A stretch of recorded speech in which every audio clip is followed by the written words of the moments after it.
Θες να σου μιλήσω για τα κατοικίδια ζώα ή γενικά για τα ζώα να σου μιλήσω? Γιατί για τα ζώα μεταφορικά μπορώ να σου μιλήσω.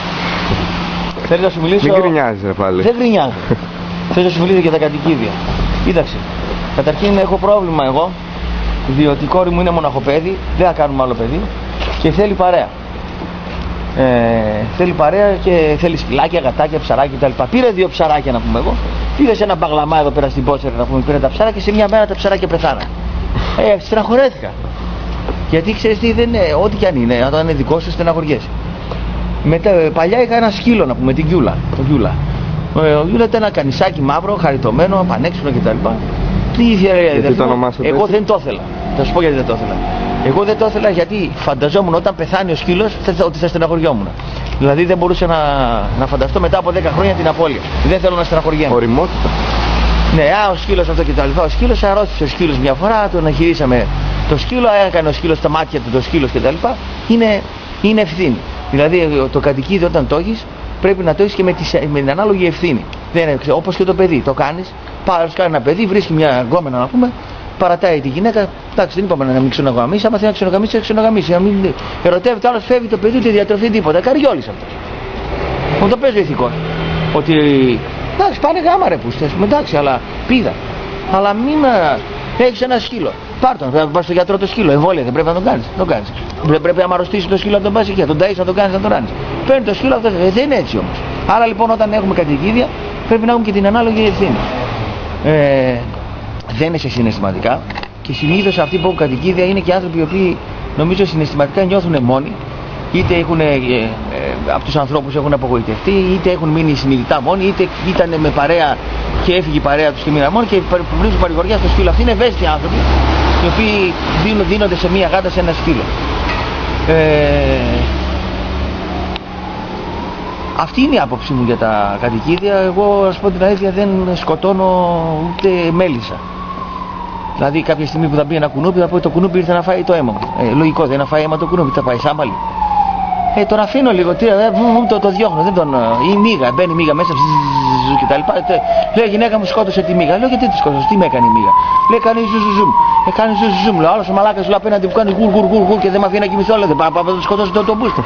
Λέει να μου είσαι τρελό. Είμαι τρελό. Μπαίνει ξέρω εγώ μια πασχαλίτσα. Την πασχαλίτσα δεν τη σκοτώνει. Τη μύγα δεν τη σκοτώσει.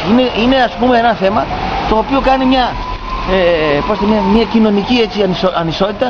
Γιατί να σκοτώσω τη μύγα, ας πούμε, και γιατί να μην σκοτώσω την πασχαλίτσα. Έτσι δεν είναι? Δεν σκοτώνω ούτε τη μύγα ούτε την πασχαλίτσα.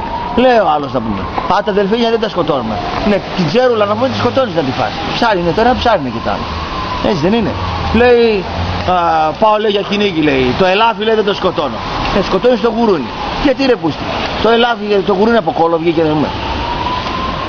Ή θα είσαι με όλα να πούμε υπέρ ή δεν θα είσαι. Αυτή είναι η δική μου άποψη για τη ζωή και αυτή είναι και η άποψη μου για τα ζώα. Οπότε εγώ ζώα δεν πειράζω, εκτός αν μου επιτεθεί. Όπως και αν ένα σκύλο όταν είχα το καροτσάκι την ευγενία και έκανα αυτό, τότε σε ένα κολότσο το σκύλο.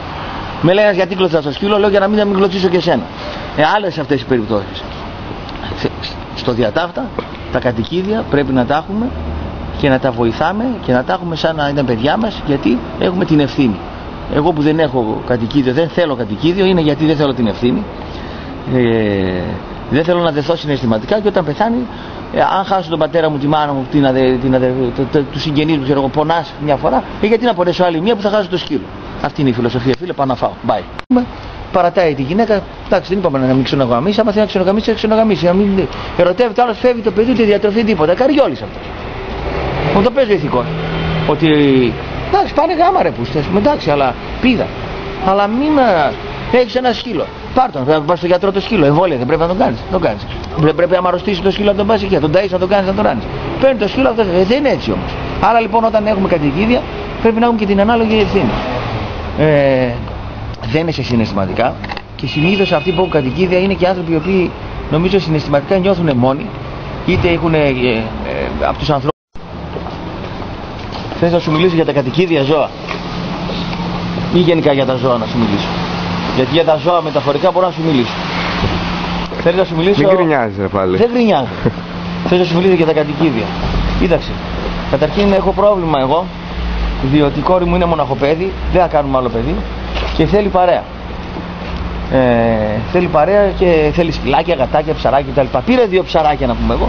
Πήγε σε ένα μπαγλαμά εδώ πέρα στην Πότσερ να πούμε, πήρε τα ψάρια και σε μια μέρα τα ψαράκια πεθάναν. Στεναχωρέθηκα. Γιατί ξέρεις τι, δεν είναι, ό,τι κι αν είναι, όταν είναι δικό σου στεναχωριέσαι. Όπως έχουν απογοητευτεί, είτε έχουν μείνει συνειδητά μόνοι, είτε ήταν με παρέα και έφυγε η παρέα τους και μείναν μόνοι και βρίσκουν παρηγοριά στο σκύλο. Αυτοί είναι ευαίσθητοι άνθρωποι, οι οποίοι δίνονται σε μια γάτα, σε ένα σκύλο. Αυτή είναι η άποψή μου για τα κατοικίδια. Εγώ, να σου πω την αλήθεια, δεν σκοτώνω ούτε μέλισσα. Δηλαδή, κάποια στιγμή που θα μπει ένα κουνούπι, θα πω το κουνούπι ήρθε να φάει το αίμα μου.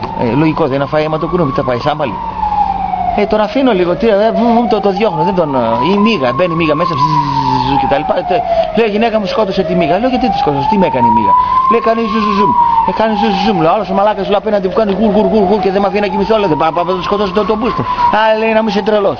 Είμαι τρελός. Μπαίνει, ξέρω εγώ, μια πασκαλίτσα. Την πασκαλίτσα δεν τη σκοτώνει. Τη μύγα δεν τη σκοτώσει. Είναι, ας πούμε, ένα θέμα το οποίο κάνει μια κοινωνική έτσι, ανισότητα.